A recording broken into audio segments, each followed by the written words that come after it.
An Introduction to Herman Melville. Herman Melville lived from 1819 to 1891. He was raised a Calvinist. This religion taught him that man is inherently evil and can only achieve redemption by God's grace, not through his own works. As Melville aged, though, he became less religious and instead just maintained the idea of humans as inherently evil. He believed that evil was a major force in the world, but that it was a human force, not an exterior force. This is an idea he shared with Nathaniel Hawthorne. Herman's mother was somewhat unloving, so he often felt like an unwanted outsider. His father was a failure as a businessman and died when Herman was only 13. At age 20, he went to sea in the Merchant Marine. He joined up in Liverpool, but not before being struck by the abject poverty there. In a moment of charity, even though he was certainly not rich, he tried to help out a homeless mother. He later learned, however, that both the mother and her children had died of starvation or illness. This incident formed in him the idea that good couldn't really win out in this world, that good acts were doomed from the start, and that an individual can't do much in the face of suffering. Therefore, he believed that the forces of death are stronger than the forces of life. Obviously, this is a very depressing and pessimistic view of the world.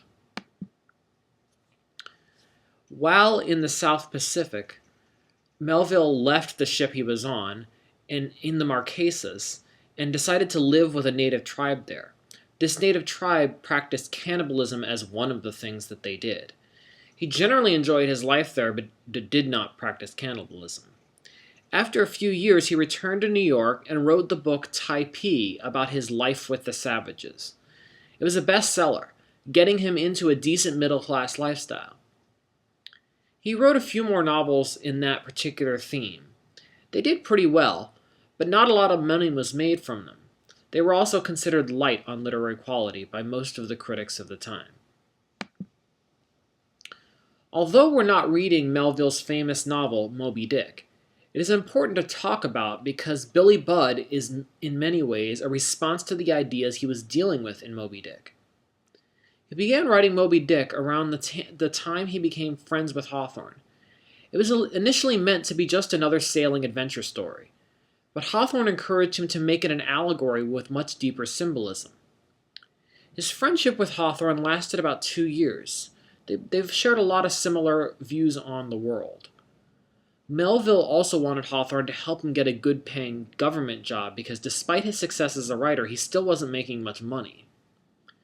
Hawthorne ultimately couldn't deliver, and so their contact slowly faded away. Moby Dick is considered by many to be the greatest American novel ever written.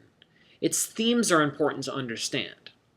Now, some of what we're going to discuss right now is a bit of a spoiler for the novel Moby Dick, so if you plan on reading Moby Dick, you might want to skip this section of the lesson. Within the novel, Ishmael is the main character. At least he says, "Call me Ishmael." This is a biblical name. In the Bible, it was Abraham's orphan son, the one who was turned away. Ishmael comes into contact with two main characters while on the ship. His roommate, Queequeg, who is a savage, a cannibal, who came aboard the ship in order to provide for his tribe. While first he's apparently repugnant, he actually ends up being a good-hearted person. He represents the heart, humanity, the instinctual.